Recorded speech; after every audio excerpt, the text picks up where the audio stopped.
ओम ब्रह्म सत्यम सर्वधार। आज का प्रसंग हनुमान जी कौन है और शिव तांडव स्रोत के एक अंश का ये एक रहस्य है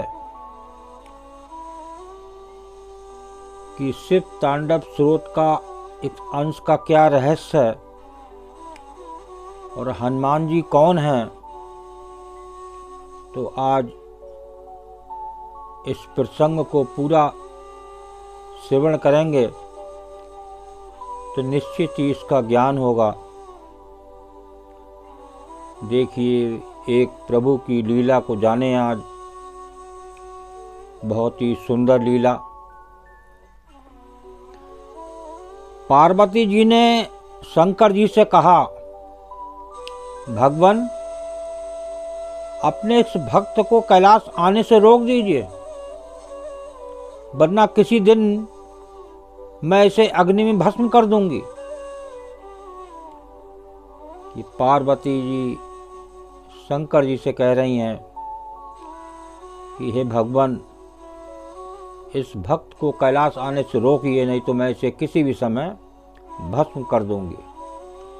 ये जब भी आता है मैं बहुत असहज हो जाती हूँ। ये बात मुझे बिल्कुल भी पसंद नहीं है। आप इसे समझा दीजिए, ये कैलाश में प्रवेश ना करें। शिवजी जी जानते थे कि पार्वती सिर्फ उनके वरदान की मर्यादा रखने के लिए रावण को कुछ नहीं कहती हैं, अन्यथा वो चुपचाप उठकर बाहर आकर देखते हैं रावण नंदी को परेशान कर रहा है। शिवजी को देखते ही वो हाथ जोड़कर प्रणाम करता है, प्रणाम महादेव। आओ दशानन, कैसे आना हुआ? मैं तो बस आपके दर्शन करने के लिए आ गया था महादेव। आखिर महादेव ने उसे समझाना शुरू किया, देखो रावण, तुम्हारा यहाँ आना पार्वती को बिल्कुल भी पसंद नहीं है, इसलिए तुम यहाँ मत आया करो। महादेव, ये आप कह रहे हैं? आप ही ने तो मुझे किसी भी समय आपके दर्शन के लिए कैलाश पर्वत पर आने को वरदान दिया है। अब आप ही अपने वरदान को वापस ले रहे हैं। ऐसी बात नहीं है रावण, लेकिन तुम्हारे क्रियाकलापों से पार्वती रुष्ट रहती हैं और किसी दिन उसने तुम्हें श्राप दे दिया तो मैं भी कुछ नहीं कर पाऊंगा।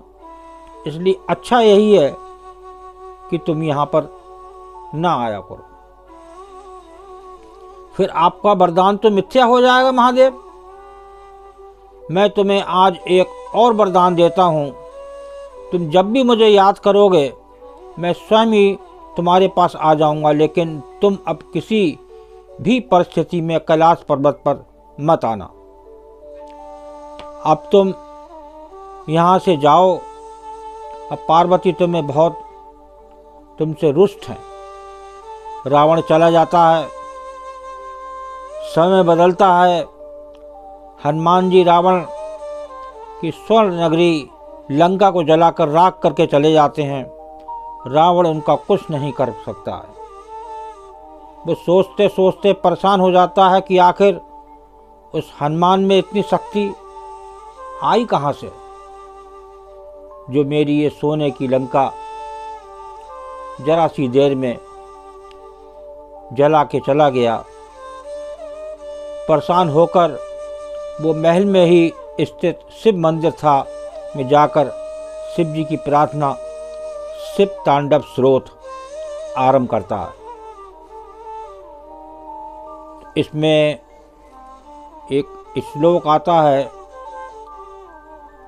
जटाट बीगी गिलज्जल प्रभा पावे तस्थे गले बलम्बे लंबिताम भुजंग तुंग मालिकाम।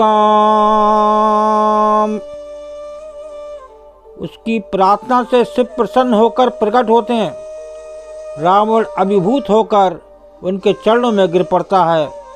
कहो दशानन, कैसे हो? शिवजी जी पूछते हैं। आप अंतर्यामी हैं महादेव, सब कुछ जानते हैं प्रभु। एक अकेले हनुमान ने मेरी लंका को और मेरे दर्भ को भी जलाकर राख कर दिया। मैं जानना चाहता हूँ कि जिसका नाम हनुमान है आखिर कौन है?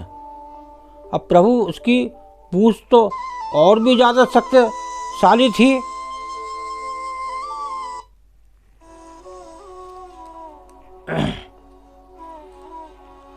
प्रभु उसकी पूंछ तो और भी ज्यादा शक्तिशाली थी। किस तरह सहजता से मेरी लंका को जला दिया? मुझे बताइए कि हनुमान कौन है? शिव जी मुस्कुराते हुए रावण की बात सुनते रहते हैं और फिर बताते हैं कि रावण, ये हनुमान और कोई नहीं, मेरा ही रुद्र अवतार है।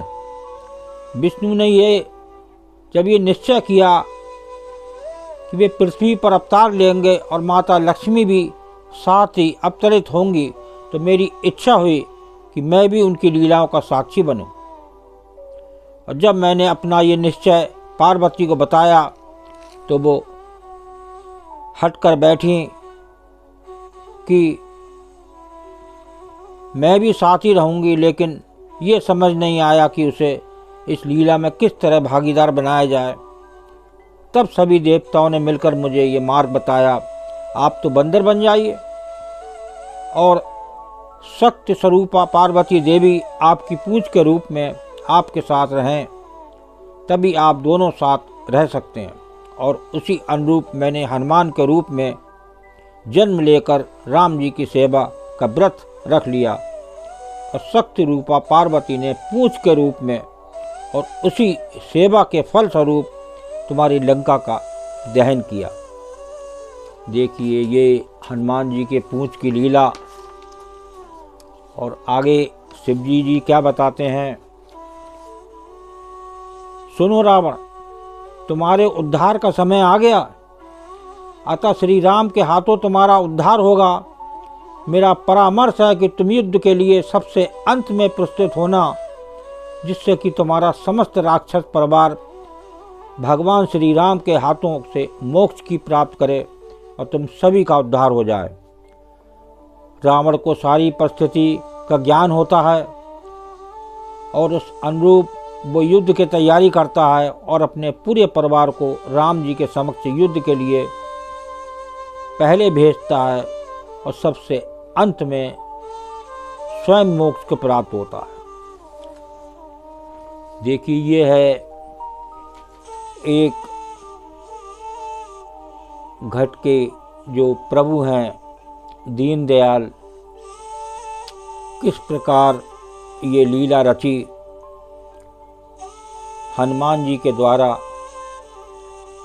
किस प्रकार रावण को अंत में बताकर सारे परिवार को मोक्ष की प्राप्ति हुई। इसे कहते हैं एक प्रभु श्री राम की लीला, जो कण कण में व्यापक हैं। वो प्रभु इस देह में भी हैं और हम उनकी याद नहीं करते। इस संसार के प्रेम में मस्त रहते हैं और जो इतने नज़दीक प्रभु है उसको भूले बैठे हैं। तो आज उनकी याद बनाएं।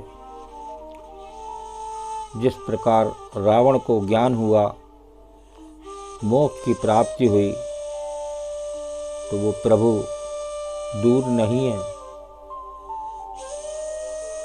वो आपका भी कुछ निर्णय लेंगे, वही सब करने वाले हैं।